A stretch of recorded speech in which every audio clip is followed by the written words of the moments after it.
सहनाववतु सहनो भुनक्तु सह वीर्यं करवावहै तेजस्विनावधीतमस्तु मा विद्विषावहै। ओम शांति शांति शांति। वैदिक जीवन पद्धति की इस कक्षा में आप सभी का हार्दिक स्वागत है, अभिनंदन है। वेदों का ज्ञान हमारे जीवन और इस जगत को महान बनाने वाला ज्ञान है। हम अपने गुणकर्म स्वभाव को अच्छा बनाएं, अपने मन, वाणी और शरीर से उत्तमोत्तम कर्मों को करने वाले बने। कभी भी हम अपने मन, अपने वाणी और शरीर से किसी का अहित न करें। सुंदर आनंद से युक्त जीवन जीना यह हमारा परम कर्तव्य है। तन और मन का स्वास्थ्य हमारा जन्मसिद्ध अधिकार है। इसलिए हम अपने इस जीवन को जितेंद्रियता से युक्त होकर के इस शरीर रूपी कलश को सोम कणों से पूर्ण करने का प्रयत्न करें। अपनी इंद्रियों पर हमारा पूर्ण नियंत्रण हो। हम इंद्रियों के वशीभूत न हो, इंद्रियों के पराधीनता को हम स्वीकार न करें, अर्थात इंद्रियों के प्रति हमारा जो ज्ञानपूर्वक व्यवहार है वह सदा बना रहे। हम विचलित न हों।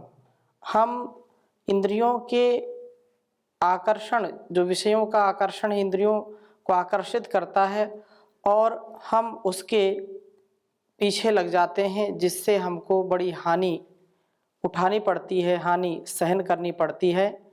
हम इस हानि से बचें और परमपिता परमेश्वर के द्वारा दिए गए ज्ञान विज्ञान से अपने आप का परिष्कार करें, तो निसंदेह हमारा जीवन बहुत ही सुंदर, सफल और सजग हो जाएगा।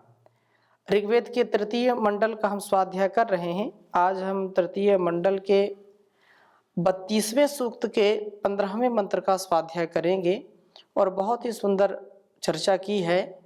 कलश की अपूर्ण, जो अपूर्ण है वो तो अपूर्ण ही है। अपूर्ण मतलब सोम से परिपूर्ण, ऐसा। तो वेद मंत्र लिखता हूं, फिर आपके समक्ष चर्चा करूंगा।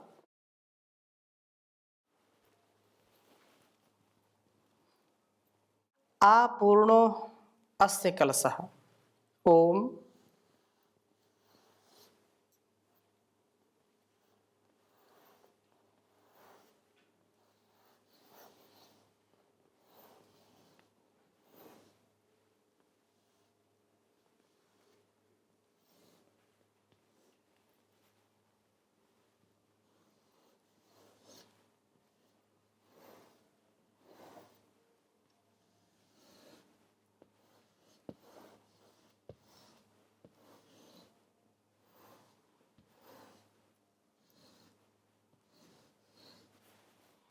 अपूर्णो अस्य कलशः।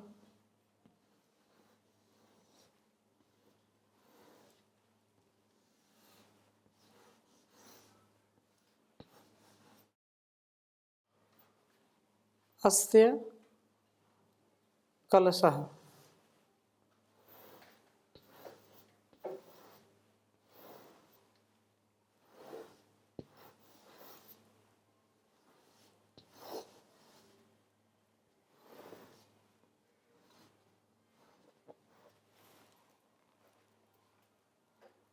स्वाहा सेक्तेव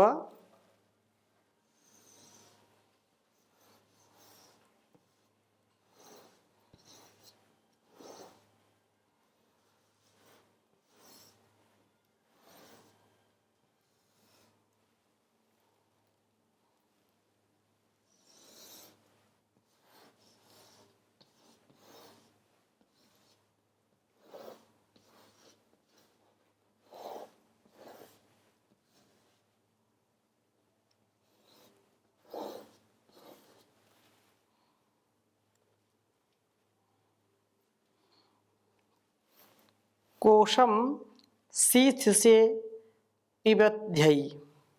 कोशम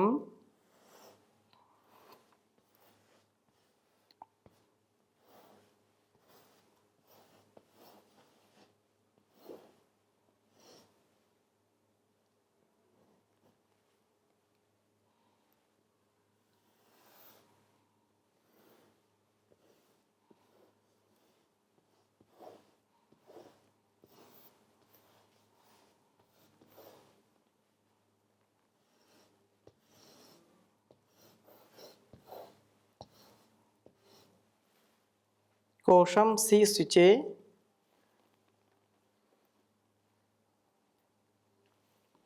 पिबध्यई।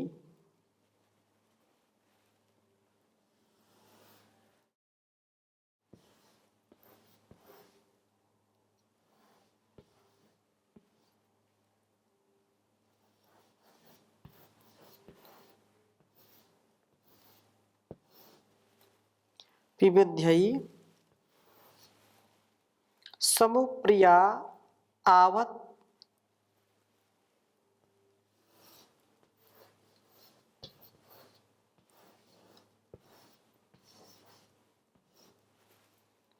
समुप्रिया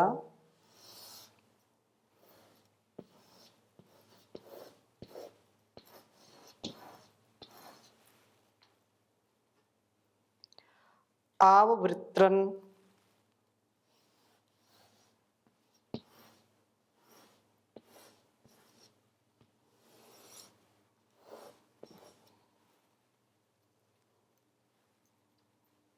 आव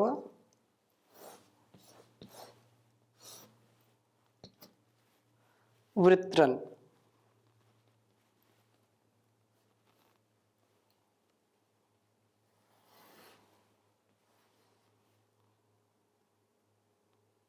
मदाय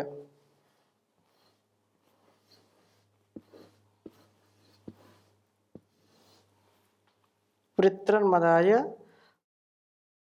प्रदक्षिणी दभी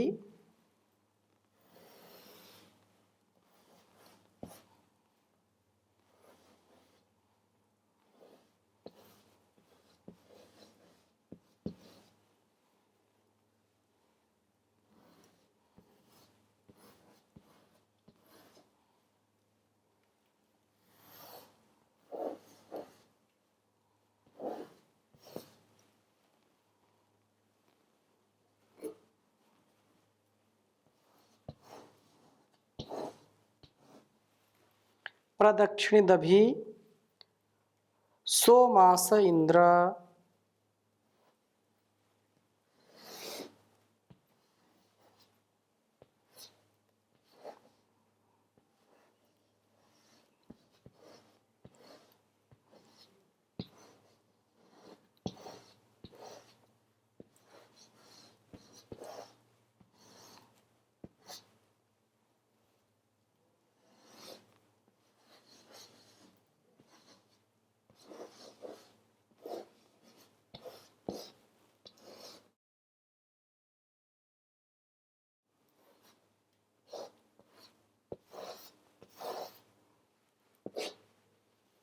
सोमास इंद्रम। ऋग्वेद के तृतीय मंडल के 32वें सूक्त का यह 15वां मंत्र है।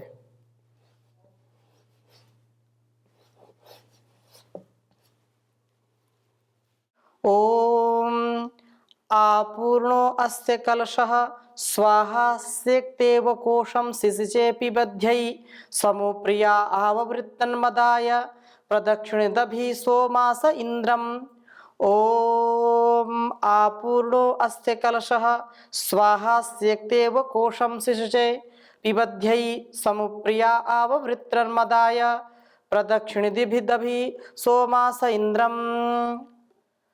बहुत ही सुंदर बात है। इसके पहले का जो वेद मंत्र है उसमें ये कहा था कि जो व्यक्ति अपने बुद्धिमत्ता से समझदार जो होता है वह विवेकवान व्यक्ति मृत्यु से पूर्व ही प्रभु का स्मरण करता है। यह भौतिक वृत्ति वालों के आदर व अध्यात्म वृत्ति वालों के प्रेम का पात्र होता है। और इस वेद मंत्र में ये कहा कि प्रभु की उपासना में प्रवृत्त होने वाले अस्य इसका कलशः, वास्तव में इस शरीर को कलश की उपमा दी गई है। यह शरीर रूप कलश अपूर्णः सोम से पूर्ण होता है। कलश शब्द ऐसे तो हम इस प्रकार से जान सकते हैं कि कलाह शेरते अस्मिन, इस व्युत्पत्ति से 16 कलाओं का आधारभूत यह शरीर। इसका अर्थ सोम ही किया जाए तो अर्थ इस प्रकार होगा कि अस्य कलशः अपूर्णः। तो इस जितेंद्रिय पुरुष का सोम शरीर में ही आपूर्ण होता है, चारों ओर व्याप्त होता है। ब्रह्मचर्य का जो सच्चा और अच्छा ज्ञान वेदों से ही हमको प्राप्त होता है। और यहाँ पर जो हमको संकेत किया जा रहा है इस वेद मंत्र के द्वारा कि इस शरीर रूप कलश में अपूर्णः सोम से पूर्ण होता है। इसका जो रेत कण है इसके इस शरीर कलश में ही सुरक्षित रहते हैं। इसके रक्षण से स्वाहा अर्थात यह व्यक्ति उत्तम त्याग वाला होता है। अपने जीवन को ही यह प्राजापत्य यज्ञ में आहूत कर देता है। इव जैसे एक सेकता सेचन करने वाला भूमि का सेचन जो करता है, उसी प्रकार से मैं कोशे इस शरीर कोश को सुरक्षित रेत कणों से सिसिचे सिक्त करता हूँ। इस प्रकार से यह सोम पिबध्यई अर्थात मेरे पान के लिए होता है। मैं जितेंद्रियता के साथ अपने प्राणों का नियमन करता हुआ, अपनी इंद्रियों पर नियमन करता हुआ, जो अंतिम धातु है इस शरीर का, उस धातु का समुचित सदुपयोग इंद्रियों की तेजस्विता, वाणी की तेजस्विता और अपने उद्यम अपने पुरुषार्थ में उसका समावेश करता हूँ। मैं विषयों में फंस करके इंद्रियों के अधीन होकर के इस सोम का दुरुपयोग नहीं करता हूँ। विषय और जो अज्ञान मूलक कामनाएं हैं उनमें नहीं फंसता हूँ। मेरे द्वारा यह सेवन अर्थात मेरे द्वारा इसका आधान होता है। इसे मैं शरीर में ही सींचने का अर्थात शरीर के एक एक अंग को पुष्ट करने का मैं प्रयत्न करता हूँ। निश्चय से प्रियाः प्रीणित करने वाले ये सोमासः सोमकण इंद्रम अभि इंद्र की ओर प्रदक्षिणित अर्थात प्रकृष्ट दाक्षिण्य सरलता के साथ सम अववृत्तन सम्यक प्राप्त होते हैं। और ये मदाय उस इंद्र को जितेंद्रिय पुरुष को हर्षित करने वाले होते हैं। वेद मंत्र इस ओर हमारा संकेत करना चाहता है कि वास्तव में जो अपने इंद्रियों को वश में रखता है, कुचेष्टाओं से बचता है, जो इस शरीर रूपी कलश को सुरक्षित रखता है। और सुरक्षित कैसे रख सकता है? वह ब्रह्मचर्य का पालन है। गृहस्थ में रहते हुए भी, उत्तरदायित्वों का निर्वहन करते हुए भी, संसार के झमेले में अनेक अनेक जो इस संसार मेले में भी हम अपने आप को कैसे जितेंद्रिय बना पाएं, कैसे इन इंद्रियों पर पूरा नियंत्रण रख पाएं, इसका ज्ञान हमको वेदों से मिलता है। इसलिए इस शरीर रूपी कलश को सोम कणों से पूर्ण करने का प्रयत्न करता है जो अपने सामर्थ्य को, अपने अंतिम धातु को इस शरीर में ही सुरक्षित रख करके इनका भरण पोषण करता है, इनको पुष्ट करता है। और ऐसा यत्न जो करता है, यह सुरक्षित जो सोम है, जो वीर्य है, उसके आनंद का कारण बनता है। देश काल और परिस्थितियां बदलती रहती हैं संसार में। आज का जो परिवेश है, इस दिव्य भावना, इस दिव्य कामना का नितांत अभाव दृष्टिगोचर होता है चारों ओर। माता पिता गुरु आचार्य भी उस श्रेणी के नहीं मिलते हैं, उनको उतना ज्ञान नहीं होता है। ऐसे बिरले माता पिता गुरु हैं समर्थ जो होते हैं, अपनी संतानों और अपने शिष्यों को श्रेष्ठ उत्तम आचरण सिखाते हैं और बाल्यकाल से ही जितेंद्रियता उनके अंदर रहे, उनका संयम उनकी इंद्रियों पर रहे, पूर्ण नियंत्रण रहे, ऐसा पाठ पढ़ाते हैं, ऐसा ज्ञान देते हैं, ऐसी शिक्षा देते हैं कि असमय में अकाल मृत्यु से वो कभी भयभीत नहीं होते, ना अकाल मृत्यु को प्राप्त होते हैं।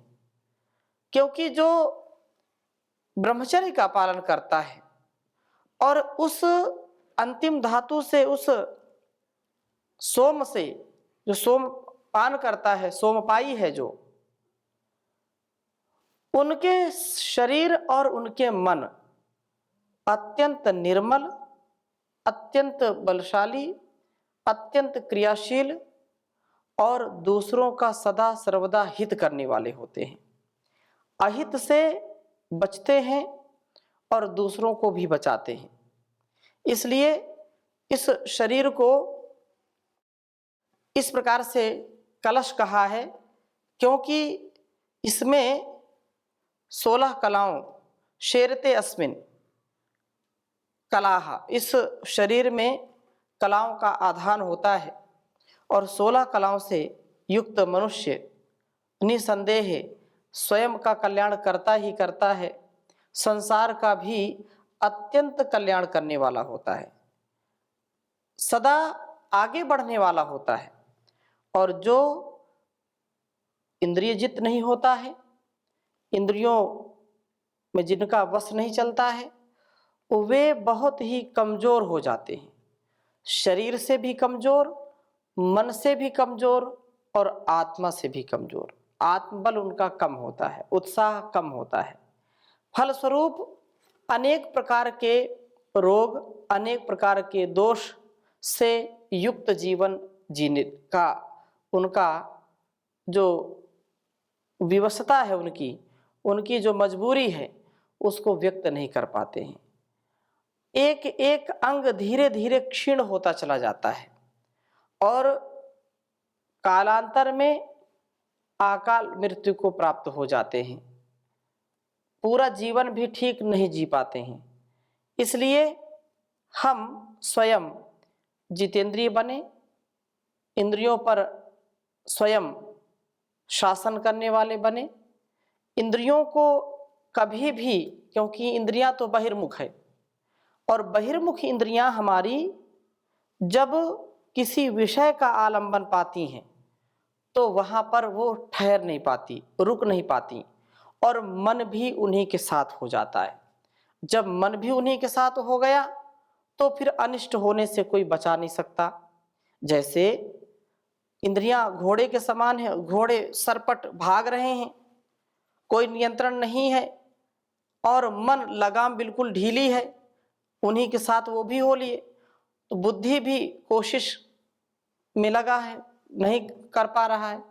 तो मन, बुद्धि और इंद्रियां यदि हमारे नियंत्रण में नहीं है, अर्थात हमको स्वविवेक नहीं मिला है, नहीं प्राप्त हुआ है, तो निसंदेह हम कभी भी अपने शरीर को सुरक्षित नहीं रख सकते। लेकिन जब हमारी इंद्रियां मन के अधीन होंगी, मन के नियंत्रण में रहेंगी, मन बुद्धि के नियंत्रण में रहेगा और बुद्धि आत्मानुकूल आचरण करेगी, तो कभी भी हमारा पतन नहीं होगा, सर्वदा उत्थान ही उत्थान होगा। और ऐसा उत्थान जो हमारे इस शरीर की ऊर्जा को शरीर में ही सींचती है। ऐसी ऊर्जा नहीं कि बिल्कुल इतना जो है आउट ऑफ कंट्रोल हो गए, ऐसा जो बोलते हैं लोक में कि बिल्कुल आपे से बाहर हो गए। तो आपे से बाहर नहीं होते। हमारा और जो इस जगत का जो व्यवहार है, उस व्यवहार में पूर्ण शुद्धता, पूर्ण पवित्रता, पूर्ण जितेंद्रियता जब नहीं होगी, तब निसंदेह व्यक्ति दुखी होगा। और जब इनके अंदर सात्विक भाव जागृत होता है, सात्विकता के साथ जितेंद्रियता हम जब प्राप्त करते हैं, तो वह हमारे उत्तम बुद्धि के लिए, उत्तम मन के लिए और इंद्रियों का व्यवहार, इंद्रियों के लिए यदि मर्यादित है, व्यवस्थित है, संयमित है, तो उससे जीवन हमारा उत्कृष्ट होता है। नहीं तो इंद्रियां ही इंद्रियों को नष्ट करने का काम करती हैं। अर्थात कहने का आशय क्या है, जब हमारा किसी भी इंद्रिय के प्रति यदि हम अजागरूक हैं, जैसे रसना है, तो रसना यदि हमारे नियंत्रण में नहीं है, हमको यदि कोई रोग है, डॉक्टर ने मना कर दिया कि ये अमुक वस्तु नहीं खानी है, अमुक पदार्थ नहीं खाना, और फिर भी हम नहीं मान रहे हैं, तो नहीं मान रहे हैं और बार बार उसी को खा रहे हैं। किसी को घाव हो गए, कहीं कट गया, कहीं जल गया, तो उसको मना कर दिया गया कि खट्टे पदार्थ नहीं खाना, दही नहीं खाना, छाछ नहीं पीना, ये बात मना कर दी और उसने नहीं माना, उसने पिया। तो जिस अंग में वह घाव है, वह घाव जल्दी ठीक नहीं होगा। काम किया रसना ने और भोग भोग रहा है दूसरा अंग। इसी प्रकार से यदि एक इंद्रिय पर नियंत्रण नहीं है, तो दूसरे को भोगना पड़ता है। ये बात निसंदेह हमको समझनी चाहिए। जो भाव यहाँ पर है, वह भाव उत्तमता के आधान के लिए है। देश काल परिस्थितियां कैसी भी हो, संसार कैसा भी हो, लेकिन वेद जिसकी ओर हमको चलाना चाहते हैं, यदि हम उधर चलना चाहते हैं, वेद अनुकूल आचरण करना चाहते हैं और करते हैं, तो कभी भी हम गिरते नहीं, पतित नहीं होते। हमारे शरीर का सामर्थ्य हमारे शरीर को उत्थान की ओर ले जाता है। और यदि वह सामर्थ्य पतित हो गया, अर्थात विषयों का आकर्षण व्यक्ति को खींच लेकर के धराशायी कर दिया, तो फिर हम कभी भी उत्थान को प्राप्त नहीं हो पाते हैं। अतः यह हमको सुनिश्चित करना है कि इंद्रियों का नियंत्रण जो चल रहा है, उस इंद्रिय निग्रह में कैसे हम जीवन को जिएं और इस जीवन के लिए जो जो आवश्यक है वह हम करें, जिससे एक भी पल निराशा, हताशा ना आए। नहीं तो यह जीवन और यह जगत कभी भी उत्थान को प्राप्त नहीं होगा, पतन को ही प्राप्त हो गया है। और जब ऐसा ज्ञान, ऐसा विज्ञान, विधि और निषेध हमको स्पष्टता से पता चल जाएगा, तो निसंदेह हमारा यह जो मनुष्य का जीवन है, यह तर जाएगा, भव सागर पार हो जाएगा, अपना और दूसरों का भी कल्याण कर जाएगा। नहीं तो ये होता है कि हम तो डूबेंगे, आपको भी ले डूबेंगे, ये जो भावना है ये अच्छी भावना नहीं है। हम स्वयं कल्याण के पथ पर चलें, सच्चाई अच्छाई के मार्ग पर चलें, ऊर्ध्वरेता बने, संयमित जितेंद्रिय बने, मर्यादित अनुशासित जीवन जीने वाले बने और हमको देख कर के दुनिया के लोग भी हमारा अनुकरण करें, अनुसरण करें। हम जिधर जाएं वही दूसरों के लिए रास्ता बन जाए। हम इतने उच्च जीवन जीने वाले हों, उच्च कोटि का, कि लोग हमारा जब नाम लें तो उनके हृदय में श्रद्धा अपार हो जाए। लेकिन ये केवल कहने की बात नहीं है, इसको जीना पड़ेगा। और जो जितेंद्रियता से युक्त होगा, जो वीर्यवान होगा, बलवान होगा, बुद्धिमान होगा, प्रज्ञावान होगा, विवेकवान होगा, वही इस जीवन में सबसे बड़ा भाग्यवान होगा। तो इन्हीं शुभ संकल्पों, शुभकामनाओं के साथ आज की कक्षा को यहीं पर विराम देते हैं। शेष चर्चा पुनः करेंगे। ओम शांति शांति शांति।